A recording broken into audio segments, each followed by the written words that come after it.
Hoy vamos a empezar a hablar de uno de los temas más fascinantes, más interesantes de la psicología. Hoy vamos a empezar a hablar de la memoria.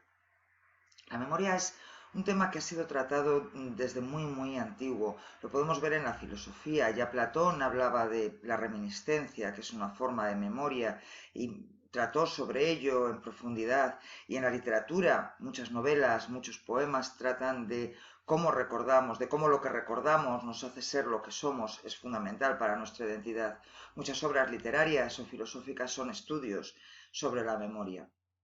También la psicología, como ciencia ya independiente desde sus orígenes, se preocupó de este tema. La memoria nos preocupa mucho a todos. La memoria es uno de esos temas que sale continuamente en nuestras conversaciones. Hablamos de que tenemos buena o mala memoria, normalmente quejándonos de ella, o al menos en alguno de sus aspectos. Decimos, yo no sé, que tenemos muy mala memoria para las caras, por ejemplo.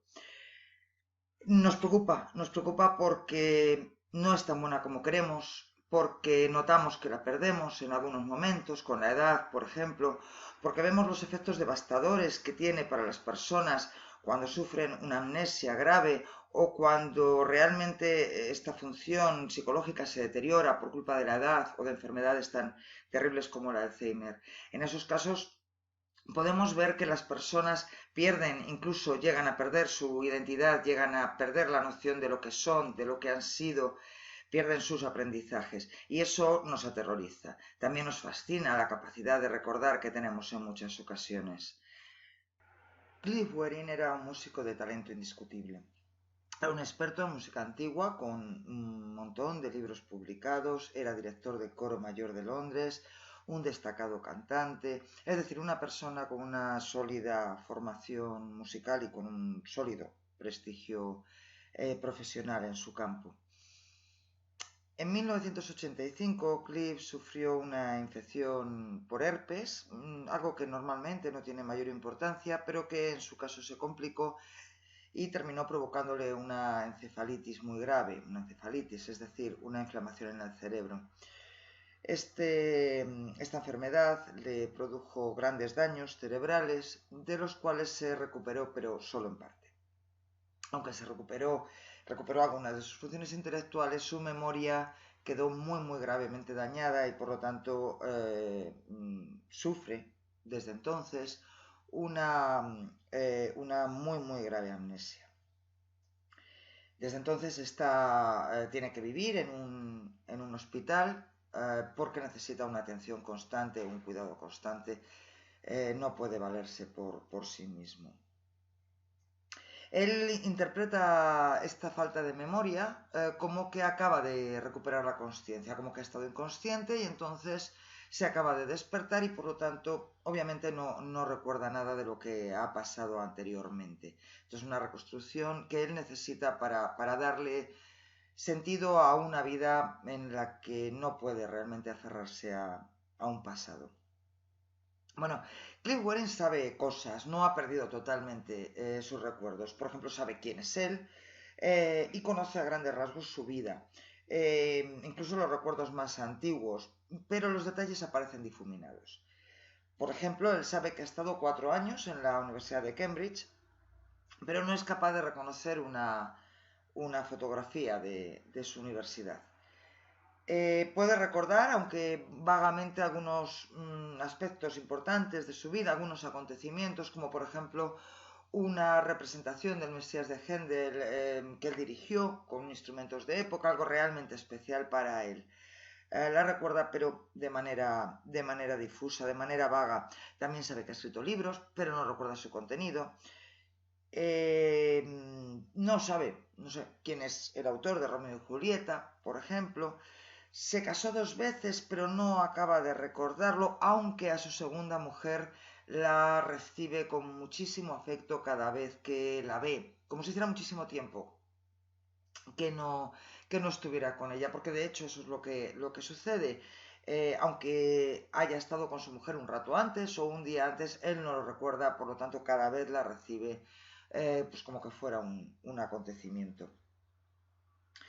Es decir, la amnesia a Cliff le incapacita prácticamente para todas las acciones de la vida cotidiana.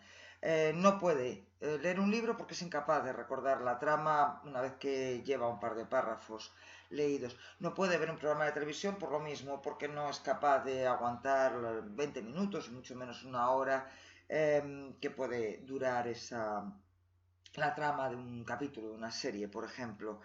Es decir, vive atrapado en un presente continuo. Sin embargo, Cliff no ha perdido totalmente la memoria. De hecho, la tiene muy bien preservada en lo que se refiere a la ejecución musical. Es capaz de dirigir un coro, igual que hacía antes de su enfermedad. Es capaz de leer una partitura, es capaz de cantar al mismo tiempo que toca el piano. Es decir, lo que se refiere a la ejecución musical, a los procedimientos que hacen falta para hacer música o para dirigir música, esos procedimientos los sigue teniendo bastante intactos, relativamente intactos. De hecho, gracias a la música, Cliff puede recuperar lo que era, puede volver a sentirse como era. La música le permite a Cliff salir del presente perpetuo en el que vive y ser realmente el que era y el que sigue siendo. El caso de Cliff nos enseña que la memoria es algo importantísimo en nuestra vida. Aparte del drama personal y de lo conmovedora que es esta historia, nos muestra cómo una persona que tiene dañada profundamente su memoria, no puede realizar ni siquiera las acciones más cotidianas de la vida. Por otra parte, el hecho de que Cliff mantenga ciertos aspectos de su memoria intactos o casi intactos, como lo que se refiere a la ejecución musical, mientras que otros están muy severamente dañados o incluso han desaparecido por completo, nos muestra otro aspecto fundamental, y es que la memoria no es un proceso único, la memoria no es algo simple, la memoria es un sistema terriblemente complejo formado por otros subsistemas que tienen a su vez relaciones y conexiones muy sutiles y muy especiales. Antes de empezar a preguntarnos qué es la memoria, puede ser muy interesante preguntarnos qué no es. La memoria, para empezar, no es un armario lleno de carpetas que esté en el interior de nuestro cerebro. Esta es una visión popular, muy extendida, pero totalmente falsa. Tampoco podemos pensar que es un superordenador de inmensa capacidad y velocidad, a pesar de que la metáfora del ordenador y el estudio incluso de cómo funciona la memoria de los ordenadores nos ha ayudado a entender mejor nuestro sistema de memoria, pero no podemos decir que eso sea nuestra memoria.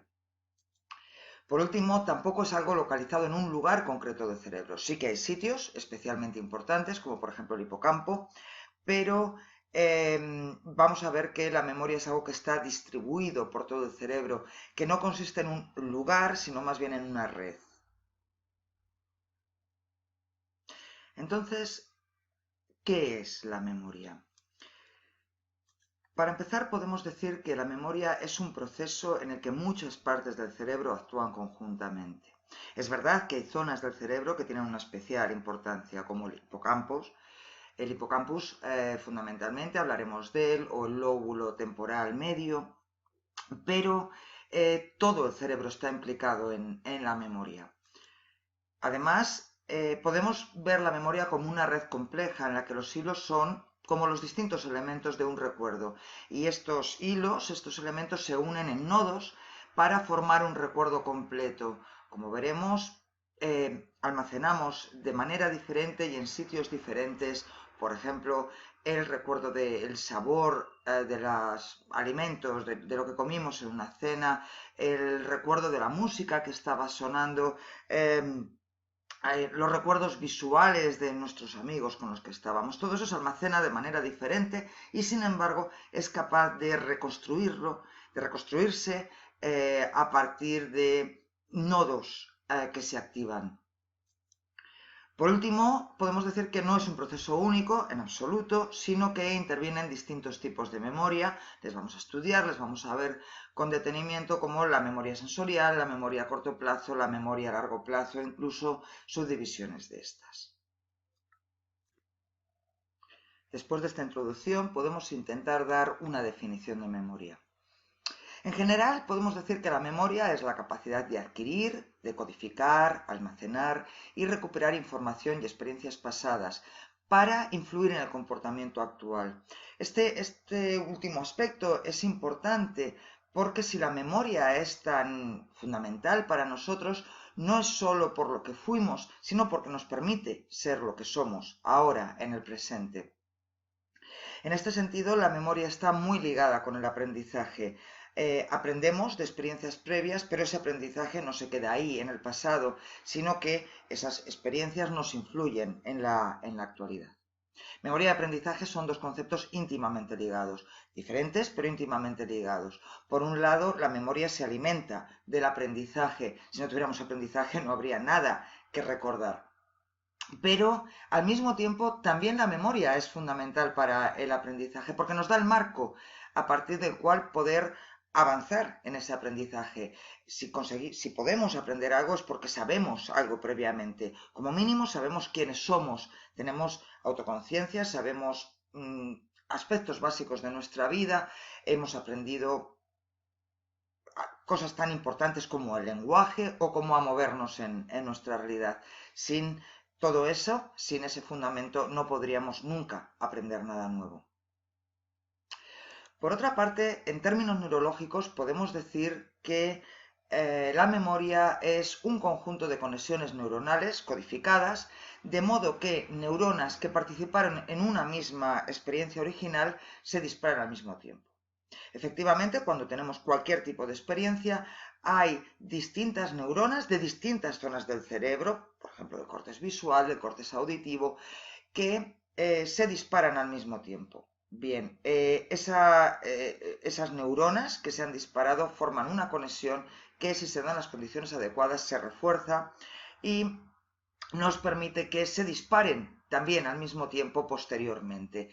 Esa es la base neurológica de la memoria. En todo caso, tenemos que tener en cuenta que esas conexiones neuronales, esas neuronas que se disparan al mismo tiempo, no lo hacen, por decirlo así, como una fotografía, como un vídeo, sino que hay toda una reconstrucción de las conexiones. De tal manera que nuestra memoria muchas veces va a tener más que ver con un collage, con un puzzle, que con un vídeo o con una fotografía. Después de esta introducción general, vamos a estudiar con más profundidad cuáles son las estructuras de la memoria, qué tipos de memoria tenemos, cómo se relacionan entre ellas.